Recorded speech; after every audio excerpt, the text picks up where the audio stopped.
Welcome back, everybody. Thank you for joining me here today so that we could discuss Death Wish 3. Architect Paul Kersey is back. He's gone from New York to Los Angeles, and now in Death Wish 3, we're back in New York. As soon as he arrives, though, his return back, turns into a tragic one as he discovers that one of his good friends has been murdered by a pack of criminals. He also discovers that these criminals weren't just random, thugs on the street, that they were part of a well-organized street gang that runs the entire neighborhood. They keep it on a lock. There's just open burglaries, open muggings, beatings, even murders happen in this neighborhood. Police won't even come in because, of how violent it is. Some of the local residents have stayed, most have left, but a group of elderly people are still there because they don't have anywhere else to go. But even they're preyed upon by these gangs, including Darren McGavin, who reaches out to Charles Bronson, and Charles Bronson is like, "Hey, pal, listen, we'll take the neighborhood back." And that's the premise of Death Wish 3.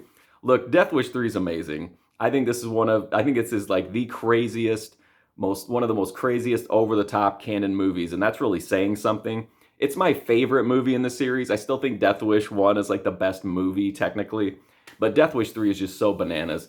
Tons of explosions, full body burns, tons of wacky ragdoll high falls, insane amount of shootouts, blood-soaked shootouts, rocket launchers, all kinds of one-liners, just one after another. This is peak Charles Bronson to me. I think this movie is so badass. It's so over the top. It's so crazy. It's so bonkers, but it's insanely fun to watch. Tons of sleaze, tons of violence, tons of, funny, cheesy dialogue.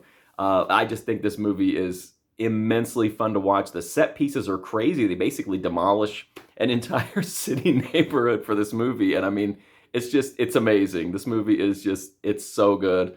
I had an absolute blast with it. But I'm a big Death Wish fan, and I'm a huge Canon fan, and I'm a huge Charles Bronson fan. So this all really comes together for me. But I think Death Wish 3 is a hell of a ride, and just a tribute to the excess and the craziness of the 80s, especially Canon films.